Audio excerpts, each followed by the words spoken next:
Welcome student. Hope you all are fine, happy and healthy. We have already studied two phylums, that is phylum Porifera and phylum Cnidaria. Cnidaria is also called Coleanterata. Now in our today's class we are going to study about phylum Ctenophora and phylum Platyhelminthes. We will complete these two phylum together. Okay. Now I just want to make you explain the features that has been you already observed in Cnidarians. There are some common features of Ctenophora. मतलब Ctenophora में भी Cnidarian जैसे ही लगभग characters देखने को मिलते हैं. बस इसमें दो तीन बातें जो हैं वो एक्स्ट्रा हैं. वो क्या क्या? पहला है कॉम्प्लेट, दूसरा है बायोल्यूमिनेसेंस और इसका जो कॉमन नेम है वो है वॉलनट और कॉम जेली. आज इसके बारे में हम लोग डिस्कस करेंगे. सबसे बड़ी बात कि आप लोग पहले इसका डायग्राम देख लो. ये एक सर्कुलर मूव बॉडी है, साथ में इसमें ये जो लंबा सा निकला हुआ है ये इसके लोकोमोशन में मदद करता है.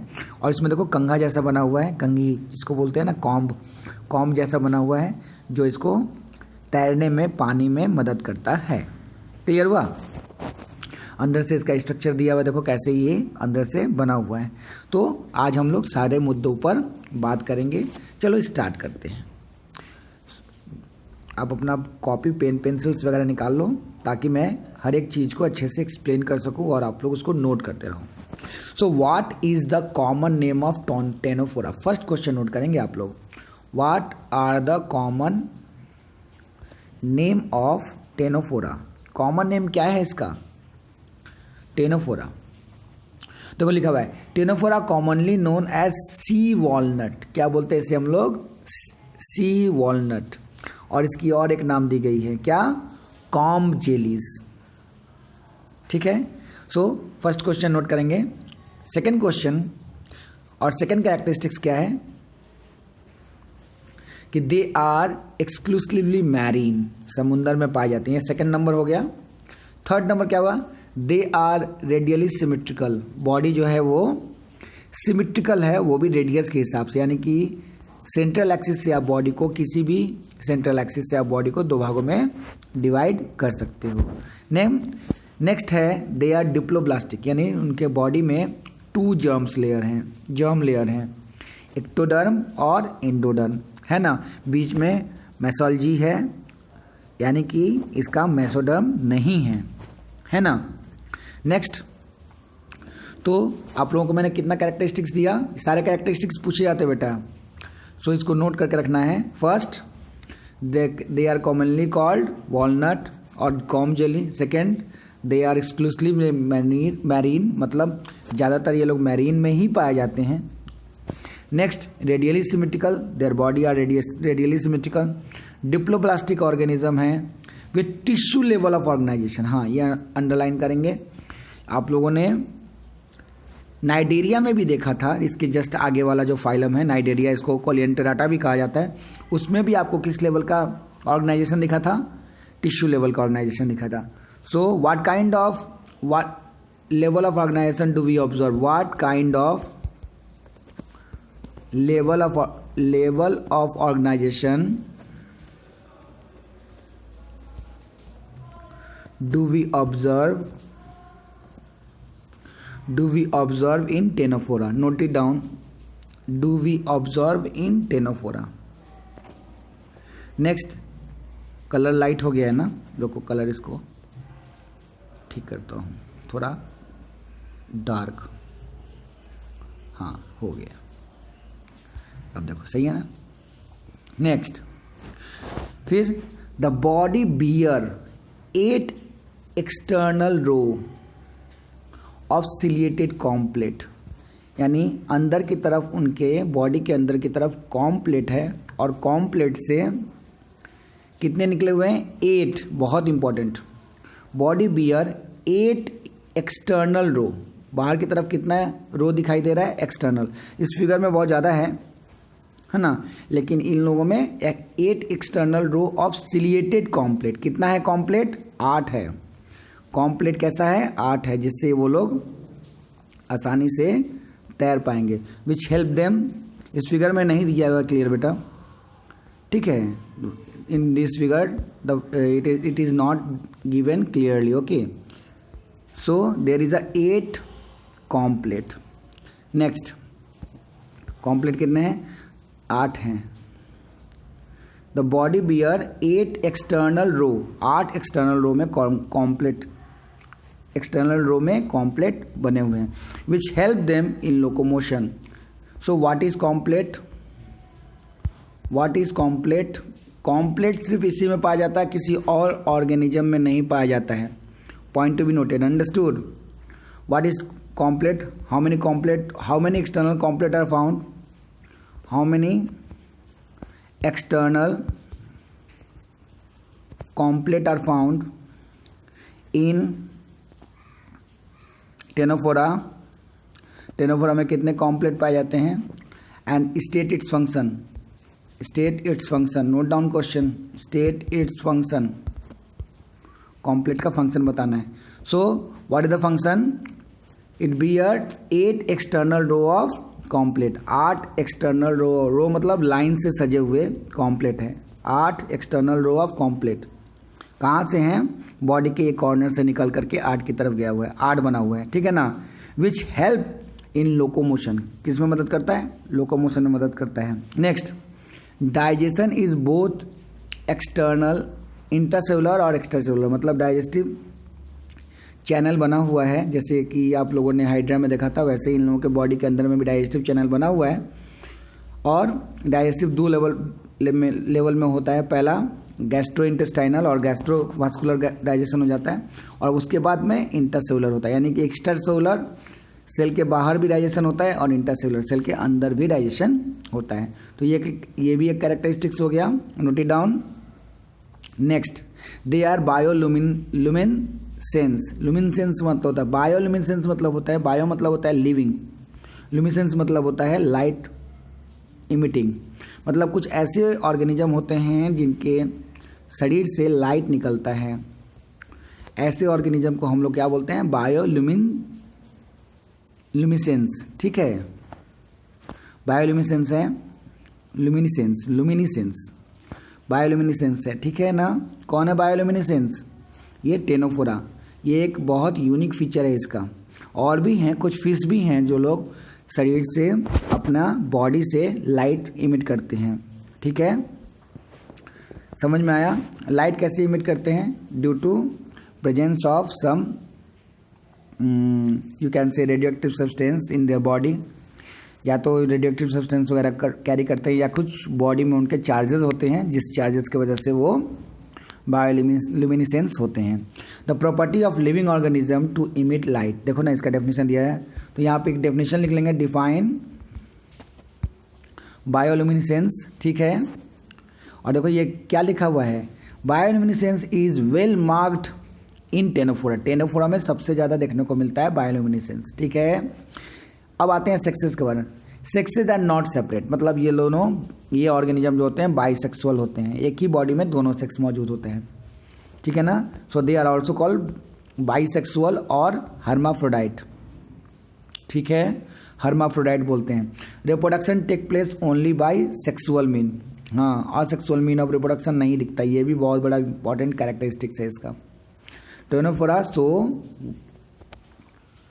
किस तरह का कैरेक्टरिस्टिक्स दिखाई देता है, which kind of reproduction take place in Ctenophora, which kind of, note down करो बेटा, which kind of sexual reproduction is seen in Ctenophora, Ctenophora में किस तरह का sexual which kind of reproduction is seen in Ctenophora, Ctenophora में किस तरह का रिप्रोडक्शन दिखाई देता है, सेक्सुअल रिप्रोडक्शन, ठीक है। नाउ फर्टिलाइजेशन का यहाँ होता है, पानी में होता है। So what kind of fertilization does take place in Ctenophora, external fertilization, and direct development की इनडायरेक्ट डेवलपमेंट, मतलब फर्टिलाइजेशन के बाद बच्चा जो है वो डायरेक्टली डेवलप करता है कि डिफरेंट फॉर्म में जा करके डेवलप करता है, तो डिफरेंट फॉर्म में जा करके डेवलप करता है, इसको बोलते हैं इनडायरेक्ट डेवलपमेंट। क्या बोलते हैं, इनडायरेक्ट डेवलपमेंट, समझ में आया। तो यहाँ पे बहुत सारे हम लोगों ने बातें समझी। कॉमन नाम समझ लिया, रेडियली सिमेट्रिकल है, मैरीन है ये भी समझ लिया, डिप्लोब्लास्टिक है ये भी समझ लिया, इनके पास 8 एक्सटर्नल रो में कॉम्प्लेट होते हैं ये भी समझ लिया, कॉम्प्लेट का फंक्शन समझ लिया, है ना। बायोल्यूमिनेसेंस किससे कहते हैं ये समझ लिया, और इसकी जो मेन फीचर्स है कि इससे जितने भी टेनाफोर होते हैं लगभग ज़्यादातर बायोल्यूमिनेसेंस होते हैं, और रिप्रोडक्शन जो होता है सेक्सुअल मोड ऑफ रिप्रोडक्शन होता है, और फर्टिलाइजेशन एक्सटर्नल होता है, और इनडायरेक्ट डेवलपमेंट करते हैं। एग्जाम्पल के तौर पे क्या है, ल्यूरोब्रैंकिया पी साइलेंट है, और टेनो प्लाना ये भी सी साइलेंट है। तो एग्जाम्पल भी बहुत इंपॉर्टेंट है, जो मैंने बताया सब नीट के लिए इंपॉर्टेंट था। नीट में कई बार ये क्वेश्चन कॉम्प्लेट से रिलेटेड आया हुआ है, बायोल्यूमिनेसेंस से रिलेटेड क्वेश्चन आए हुए हैं। यू कैन सी जो मैंने बुक भेजा है ना आप लोगों को MTG का, वहाँ पे भी आप इस चीज़ को देख सकते हो। Next, phylum Platyhelminthes. ये क्या है? प्लेटीहेलमिन्थिस क्या है? एक तरह का वॉर्म है। कैसा वॉर्म है? इसको हम लोग बोलते हैं फीता कृमि। फीता के तरह इसका बॉडी होता है। Their body look like flat और फ्लैटेंड। फीता की तरह होता है, एकदम चिपका हुआ पतला कागज की तरह, और सेगमेंटेड बॉडी है। सेगमेंटेड होता है, ऐसे टुकड़े टुकड़े में होता है, ठीक है। और हर टुकड़े में इनका सारा सिस्टम चलता रहता है, हर एक टुकड़ा में। और इसके पास और भी बहुत सारे इंपॉर्टेंट फंक्शंस होते हैं। इसका मैं फिगर आपको दिखा दूं, पहले दिया है कि नहीं? हाँ ये दिया है, देखो अच्छे से समझो। ये है, इसको बोलते हैं Taenia solium. Taenia solium book में आपके क्या नाम दिया I don't know. Taenia solium इसे कहते हैं। एक तरह का फीता कृमि जो पेट में होता है। ये देखो, इसके पास जो ये ऊपर की तरफ देख रहे हो ना, इसको बोलते हैं हम लोग सकर। इससे क्या करता है, वो इंटेस्टाइन में अपने आप को हुक कर लेता है, और वहाँ से इंटेस्टाइन से ये ब्लड चूसना शुरू करता है। और जैसे जैसे ये ब्लड चूसता है, जैसे जैसे ग्रो करता है, ग्रोथ यहाँ पे सेल डिवीजन के थ्रू होता है। और वो ग्रोथ धीरे धीरे सेल डिवाइड होते लगभग ये 32 फीट से 50 फीट तक का स्ट्रक्चर तैयार कर सकता है। लंबा लगभग 3 तल्ले के बराबर, है ना, 3rd फ्लोर तक के लंबाई का ये अपना स्ट्रक्चर तैयार कर सकता है इंटेस्टाइन में, ठीक है। और इतना बड़ा यदि हो गया तो ये इंसान के मौत का भी कारण बन सकता है। हर एक सेगमेंट देखो, बॉडी जो है सेगमेंटेड है, टुकड़े टुकड़े में बटा हुआ है। हर एक सेगमेंट में जो है इनके बहुत सारे सिस्टम्स चलते रहते हैं। इसलिए इनके टुकड़े को यदि काट दिया जाए 10 भाग में या 50 भाग में, इनको कोई फर्क नहीं पड़ने वाला, सिर्फ इसका शक्कर होना चाहिए। और ये कैसे शरीर में जाता है, ये पिग का मांस होता है ना, वो खाने से होता है। और काऊ का जो मांस होता है, काऊ का जो फ्लेश होता है, और पिग का जो फ्लेश होता है, ये खाने से होता है। दोनों का अलग अलग नाम है, टेनिया सोलियम और टेनिया सेजेनाटा। और ये जो है लिवर फ्लूइड है, ये भी वैसा ही है, शक्कर है, ये भी खून चूसता है, ठीक है। तो चलो इसके बारे में डिटेल में स्टडी करते हैं। तो नाम क्या है, बहुत कॉमन नाम है, प्लेटीहेलमिन्थिस, माने प्लेट की तरह इनका बॉडी है, लेकिन ये वॉर्म है, ठीक है ना। So phylum Platyhelminthes, they have dorso ventrally flattened, मतलब डॉर्सल साइड से और वेंट्रल साइड से, दोनों साइड से क्या होता है, फ्लैटेंड होते हैं, चिपके हुए होते हैं। Hence they are called flat worm. So first question आ गया, why do Platyhelminthes called flat worm, why is platyhelminthes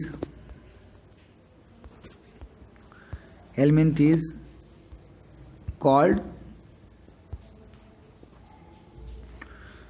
flat worm? Flat worm क्यों बोला जाता है, इसको लिखेंगे आप लोग, ठीक है। नेक्स्ट चलो आगे बढ़ते हैं। They are mostly endoparasite, बहुत इंपॉर्टेंट। इंडो मतलब अंदर की तरफ, बॉडी के अंदर रहने वाले पैरासाइट हैं। They are mostly endoparasite. Note it down, second number characteristics very important, underline करिएगा रेड पेन से।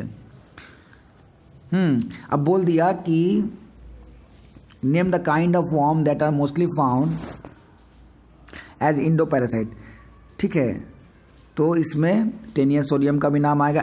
इसके अलावा और भी एक है, इसका नाम है स्केरिस, क्योंकि जितने भी वॉर्म हैं उसमें से मोस्ट ऑफ द वॉर्म जो होते हैं वो क्या होते हैं, पैरासाइटिक होते हैं, इंडो पैरासाइटिक, ठीक है। So they are mostly endo parasitic, अंदर की तरफ रहते हैं बॉडी में। Found in animal including human being, और किस में देखने को मिलता है, दूसरे जानवर में मिलता है, मैंने जैसे अभी बताया आपको पिग और काऊ में। तो पिग और काऊ में वो इनएक्टिव फॉर्म में रहते हैं, हमारे बॉडी में आकर के वो एक्टिव हो जाते हैं, ठीक है। नाउ अब feature number 3, platforms are bilaterally symmetrical. आपको प्लेटफॉर्म को दो भागों में इक्वली डिवाइड कर सकते हो, लेफ्ट एंड राइट फॉर्म में, ठीक है ना। सो बाइलेटरली सिमेट्रिकल। नेक्स्ट बहुत इंपॉर्टेंट जो बात है वो ये है कि दे आर ट्रिप्लोब्लास्टिक। अभी तक आप लोगों ने जो कैरेक्टरिस्टिक्स देखा था ऑर्गेनिजम्स के ऊपर में, उसमें सब में आपने डिप्लोब्लास्टिक देखा था, है ना। लेकिन ये ट्रिप्लोब्लास्टिक है, यानी कि इसके पास 3 जर्म लेयर्स देखने को मिलता है, इक्टोडर्म, इंडोडर्म, मेसोडर्म और इंडोडर्म। इक्टोडर्म, मेसोडर्म और इंडोडर्म, ठीक है ना। 3 जर्म लेयर जो है इसमें आपको देखने को मिलेंगे ऐसा बॉडी फीचर्स में। नेक्स्ट, दे आर अकैलोमेट एनिमल, मैंने बॉडी के अंदर में कॉइलम नहीं है, यानी कि कैविटी नहीं है। कैविटी कैसे रहेगा, पतला सा फ्लैटेड बॉडी है। How do they bear the cavity inside their body with organ level of organization. Yeah, this is very one of the important feature. In last phylum you have already studied that they have the tissue level of organization, but the platyhelminthes have organ level of organization. So you will see one upgradation over here. What is the upgradation that you observe over here? That they have, platyhelminthes have some mark feature. First mark feature, that what are the mark feature of platyhelminthes? That they are triploblastic. One is one of the most important mark feature, and another mark feature that you are seeing over here, that they have the organ level of organization. Organization level is organ level. So mark it is very important, from which I have already given this question in last 2 days before. You can observe there, you can see there, okay. So from which phylum do the level of organization, organ level of organization observe, मतलब कि किस phylum से आप organ level of organisation को observe कर सकते हो, देख सकते हो। तो किस फाइलम से देख सकते हैं, प्लेटीहेल्मिन्थेस से। बहुत इंपॉर्टेंट है बेटा ये। उसके अलावा एक और फीचर है बहुत इंपॉर्टेंट, वो क्या है, हुक एंड सकर। इसका जो ऊपर वाला स्ट्रक्चर होता है, उसके बाद ये जो फीता पूरा बॉडी होता है, इसको बोलते हैं हम लोग शकर। और शकर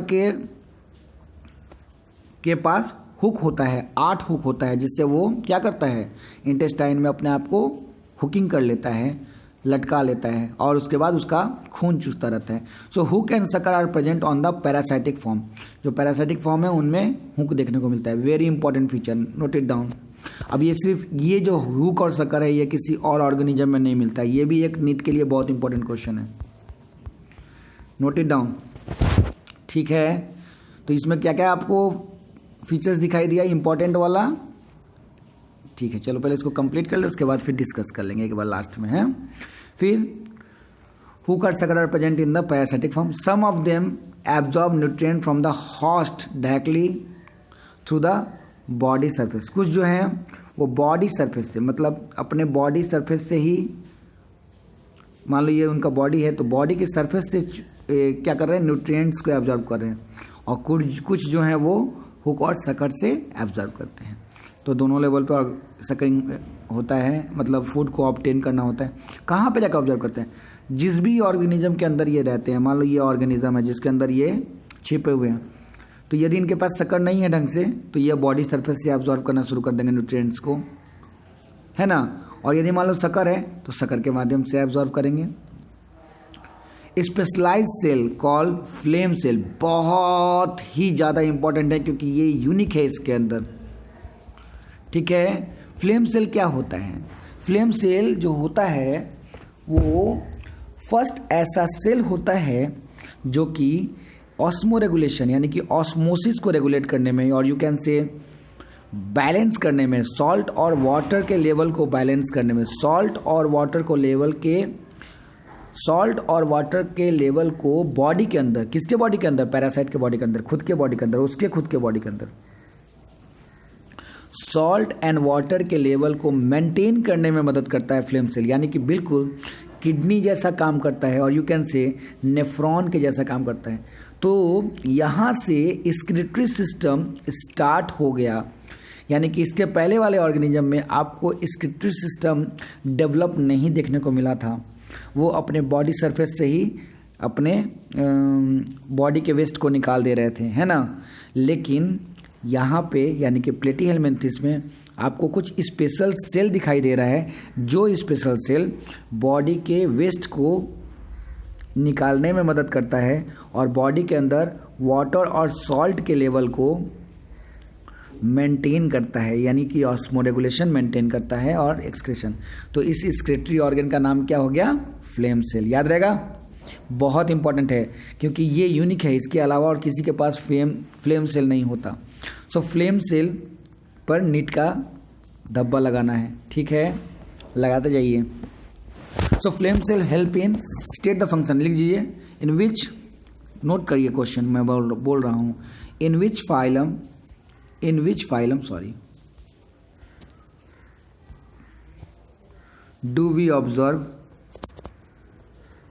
do we observe flame cell, state its function, उसके फंक्शन के बारे में बोलना है, ठीक है। State its function, flame cell का फंक्शन क्या है, चलो बात करते हैं। Flame cell help in osmoregulation and also in excretion. अब सेक्सेस के बारे में बात करें, अभी तक जो भी आप ऑर्गेनिज्म देखे थे लास्ट फाइलम में, यानी कि फाइलम पॉडीफेरा, फाइलम नाइडेरिया और फाइलम टेनोफोरा, इन तीनों फाइलम में आपने देखा था कि बॉडी के एक ही बॉडी के अंदर सेम सेक्स था, यानी कि बाइसेक्सुअल थे, male sex and female sex same था। तो इसमें क्या होता है, इसमें भी सेम है, सेक्सेस आर नॉट सेपरेट, यानी कि ये भी बाइसेक्सुअल हैं, यानी कि ये कैरेक्टर इन लोगों में कॉमन आ रहा है। Next, fertilization is internal. Fertilization कहाँ होता है, यानी कि मान लो एक ये सेगमेंट है बॉडी का, इधर से यदि स्पर्म होता है तो ये स्पर्म जा करके इधर ओवम को, बॉडी के इस कोने में ओवम है तो फर्टिलाइज करता है, यानी कि फर्टिलाइजेशन बॉडी के अंदर ही होता है, ठीक है। वो अलग बात है कि स्पर्म जो है मूव करके अंदर की तरफ जाता है। क्लियर हुआ? So fertilization is internal and development through many larval stage, और वो लार्वल स्टेज को पार करके आगे की तरफ बढ़ते हैं। मतलब एक लार्वा का जो स्टेज है वो काफ़ी लंबा चलता है, इसीलिए बोला मेनी लार्वल स्टेज। फिर बोल रहा है some member like planaria possess high regeneration capacity, यानी प्लानेरिया, आपने देखा होगा प्लानेरिया के बॉडी को, इसको यदि अब 2 भागों में, 4 भागों में या 10 भागों में काट दिया जाए तो ये प्लानेरिया जो है वो हर एक भाग जो है वो एक न्यू ऑर्गेनिज्म में कन्वर्ट हो जाएगा, यानी कि ये असेक्सुअली भी रिप्रोड्यूस हो सकते हैं बाय रीजनरेशन। असेक्सुअली कैसे रिप्रोड्यूस कर सकते हैं, तो लिख लीजिए how do they asexually reproduce, how do ctenophora बोल रहे हैं, हाउ डू प्लेटीहेलमिन्थेस